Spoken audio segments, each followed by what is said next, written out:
When last I was here, negotiations spun in tight circles around a memorandum of understanding between the U.S. and Iran to extend the ceasefire and reopen the Strait of Hormuz. Now, there is a framework of an understanding in memo form that has been signed.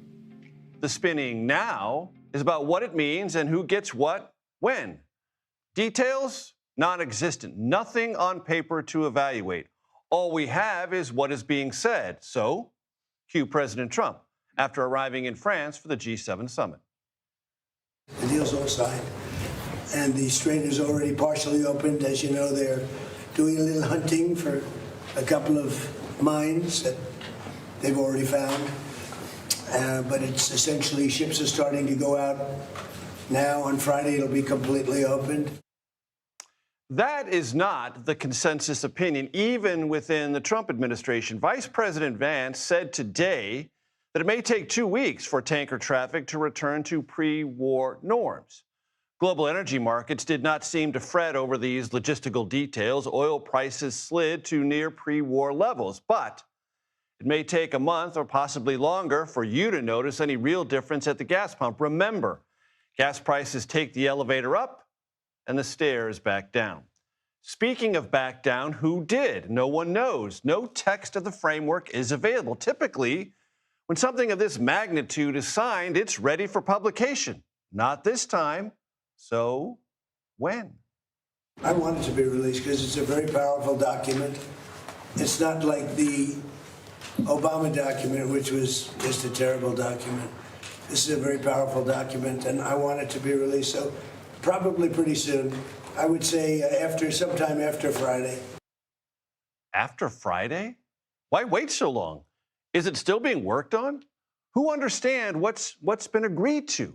My colleague Ed O'Keefe put a key question to Vice President Vance on CBS Mornings about Iran's contention. It is set to receive billions. They say they're going to get $24 billion in frozen funds if they hit certain benchmarks. Is that true? Well, again, Ed, we're open to a lot of things that are on the table, but that $24 billion just doesn't appear anywhere in any of the texts that we've talked about with the Iranians. What we have said is that we're willing to talk about unfreezing assets, but a much, much bigger deal is unsanctioning their economy so long as they make the long-term commitments on the nuclear program. Sounds like some money is going to change hands, and top administration officials said today that some funds could be unfrozen for Iran soon as a quote-unquote small gesture. How does all of this look to former President Obama? Like something he's seen before, up close. It is doubtful that any agreement that arises is going to be significantly different or a significant improvement from the deal that we had in the first place, and had worked for a long stretch of time before the United States, pulled out of it. So I'm hopeful that bombing stops and ordinary people are no longer suffering as a consequence of the war. With more on where things stand and the many loose ends still dangling over the deal that, again, isn't a deal, but a framework of an understanding, we turn to Nancy Cordes, covering the G7 summit. Nancy, lots of conversation about what is or isn't in it. Help us try to understand what we know. Well, Major, here's what both the Americans and the Iranians say is in the deal, starting with an end to hostilities between the U.S. and Iran, an end to the Strait of Hormuz being bottled up, an end to the U.S. blockade on all commercial vessels trying to go to or from Iranian ports. Everyone agrees that this is part of the framework. But that's where things start to diverge. You've got the Iranians saying that there are all kinds of financial incentives that they get right off the bat. Sanctions being lifted, Iranian funds being unfrozen, access to this $300 billion rebuilding fund.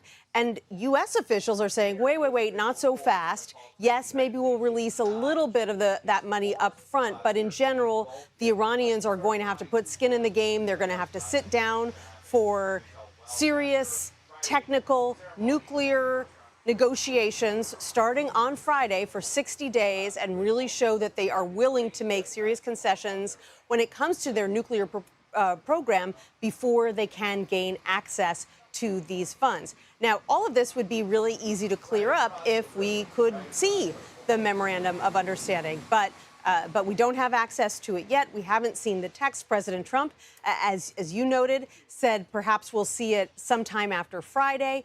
U.S. officials told us today, actually, we could get a look at it sooner than that, maybe in the next 24 to 48 hours. You're at a summit, which means there are probably those leading other countries who have some manner of reaction to what we know thus far. What is it? Why, yes, they do, Major. And even though the president is meeting at this G7 summit with a whole bunch of leaders who did not agree with his decision to start this war, who did not agree with the strategy behind it, they are now celebrating. They are hailing this as a diplomatic breakthrough. French President Emmanuel Macron described this today as a path to peace because they are all elated that the Strait of Hormuz looks like it is about to be reopened. Their economies were hard hit. The growth slowed in these countries. Fuel prices skyrocketed. So anything at this point that gets the Strait of Hormuz reopened is fine by them. And not just when it comes to the economies of their countries, but here in Geneva in particular, Major, which is home to so many international organizations, they are celebrating as well. I spoke today to the president of the International Red Cross about what this development might mean for them. Once the strait is reopened, what's your expectation about how long it will take for the cost of fertilizer to go back down, the cost of food to go back down? I hope we will see an improvement due to a decline in fuel prices. This will be the first impact that we hope to see. And then we also hope to see a removal of the delays in supply chains because we have been able to pre-position goods in many parts, especially pharmaceuticals that we need, because part of our assistance goes to the health systems.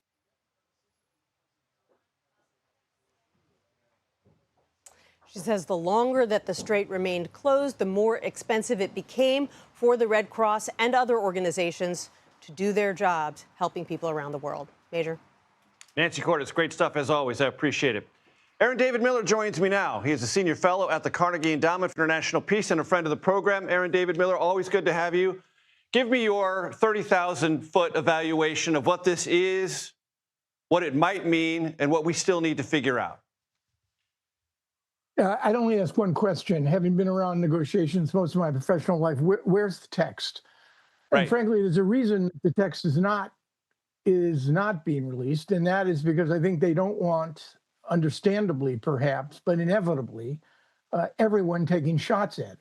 We're not going to learn a hell of a lot more, Major, once this 1 or 2 page document is going to be revealed, because every substantive issue, from what to do about the HEU, highly enriched uranium, what to do about a moratorium on enrichment, what to do about sanctions relief, what about unfreezing frozen assets, what about mutual security guarantees, what's the schedule for opening up the straits and opening not under Iranian management, which is going to be a problem, and easing the naval blockade, not to mention the other kicker, which we watched play out over the last several days, and that is the Israeli-Hezbollah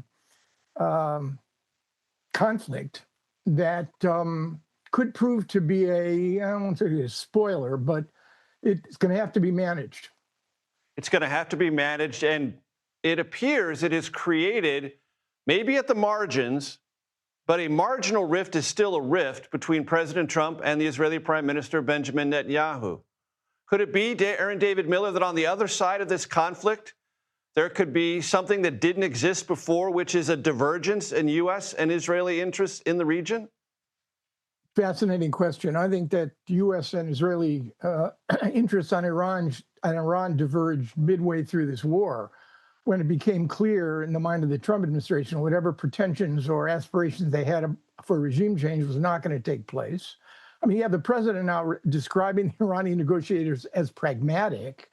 Netanyahu, there is no good deal that Netanyahu could accept. And frankly, the one that we're going to cut is going to constitute, I suspect, a strategic defeat for Israel. And if we're not careful, if this is a sort of one and done like Gaza, where you get the hostages out, the war stops, but all the other hard issues are punted, and somehow, because the straits are open, the blockade is removed and the war's over, quote unquote, things just sort of fade away. But yeah, I think you've never, look, I worked for administrations from Carter to Bush 43, and you could throw in Obama and Biden. No American president has ever talked about an Israeli prime minister the way Donald Trump has talked about Netanyahu. No American president has ever threatened an Israeli prime minister at times the way Donald Trump has. So Trump's got maximum leverage because Netanyahu is running for election. That is the most important event in his life in 2026. He needs Donald Trump to set up campaign headquarters, reelect Benjamin Netanyahu in Washington. He can't elect Netanyahu, but if he doesn't campaign aggressively, Netanyahu's vulnerabilities are just going to expand exponentially. Aaron David Miller, I have read some assessments today that this idea of a Gulf fund of some kind, a reconstruction fund, is indicative that many in the region perceive Iran as having absorbed the hardest blows from Israel and the U.S., regime still standing, and this fund could be a way for them to regain some connectivity to the Iranian regime in a way to maybe pacify them in the future. How do you see it? I mean, maybe I think that's critically important. I mean, the Gulf states are all going to figure out a way. The Qataris and the Omanis are already well on their way to some sort of détente with the Iranians. If reports that Reuters is reporting that the Emiratis have transferred billions of dollars, $3 billion I heard, can't be confirmed. Even the Emiratis, as close as they are to the Israelis, because the Israelis deployed Iron Dome during the heat of this conflict to help defend them against Iranian drones and missiles. Saudis will basically sort of hedge. The problem, I think, for the Gulf states, Major, is that the whole Dubai model, that is to say, let's turn the Gulf states into a financial, AI, high-tech, sports, cultural, economic entrepot. It all depends on security and stability. And I think the Iranians have demonstrated they've weaponized geography, Major. Literally, horizontal escalation. They don't have to strike Israel with missiles. They got the Gulf states in their sights, and now they have their fingerprints all over the Straits of Hormuz. Important perspective, as always. Aaron David Miller, I appreciate your time. Thank you very, very much. CBS News national security analyst Aaron MacLean joins me now. He also hosts the Most Excellent School of War podcast. All right, that's one man's opinion. What is yours? Give me your takeaway, 30,000 foot. Isn't it astonishing, Major, that the United States of America has a secret deal with Iran? Now, they could release the MOU tonight, tomorrow, and then it won't be secret anymore, but that is the position of the administration. It's a great deal. That is the current reality. Yeah. A secret deal cut with the Iranian regime, which only weeks ago was described as lunatic nuclear maniacs. Well, they're pragmatists now. Never mind, however, that the administration keeps saying that the Iranians are misrepresenting the contents of the deal in the Iranian press, which, if you believe the Iranian press, the deal is all upside for Iran, all downside for the United States, to which I say, well, why not release the deal? I stand with you, Prove them Major. wrong. Let's see the text, but I suspect that Aaron David Miller is exactly right. There are good reasons why they don't want to release the deal, because they don't want their critics to see what's in it. Do you think, as Aaron David Miller suggested, that what we will see isn't the actual text? It's going to be a summary, a bullet point assessment of what underlying still has to be negotiated? That's one possibility. Another possibility is we'll see the core text of the MOU, but there may be side deals. This is a feature of the Obama-era JCPOA, where you will recall one of the controversies about which Republicans were very fired up, arguably rightly so, was elements of secret diplomacy going on between the Obama administration and Iran, secret annexes to the deal. We don't know that that's going to be the case here, but we also don't have text of the deal. That's going to be a key word. Are there annexes? Are there things yet to be determined that are subject to negotiations but create for themselves their own back-channel realities? Yeah, that's right. And all we really seem to know now, just because of the confluence of reports from Americans and Iranians, is that the deal seems to involve the Iranians opening their blockade of the Strait of Hormuz and us lifting our blockade of Iranian ports. We don't even know the details about that. It seems very likely that the Iranians are going to assert some level of sovereignty over the strait, maybe even have ships register, maybe even in time have them pay, quote unquote, registration fees. Major, that would be an enormous strategic defeat for the United States. And it's worth reminding our audience that the strait was not closed when this all began. So the big achievement is to go to where things were before February 28th.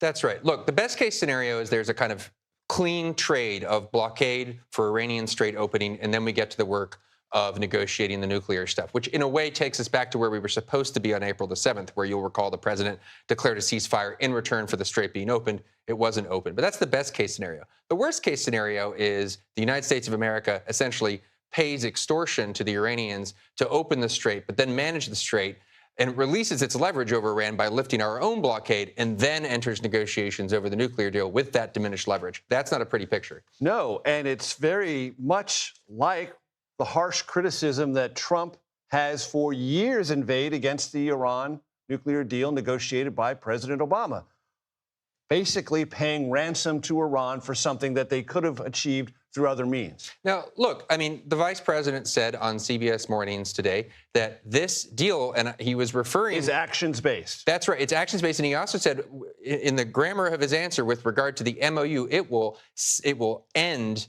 Iranian pursuit of a nuclear weapon. Great. That would be a good outcome. Let's see the text of the deal. Let's see the text of the deal, because we all know Iran is someone, as a nation rather, that has, if I understand, correct me if I'm wrong, said under the Non-Proliferation Treaty it won't pursue a nuclear weapon. Many times. But has lied about that consistently. So if that's all they're putting on the table, that would be something we would file under seen before. That's right. That's absolutely right. They've said it many, many times. They won't pursue a nuclear weapon. It's actions that matter. Aaron MacLean, great stuff as always. I appreciate it.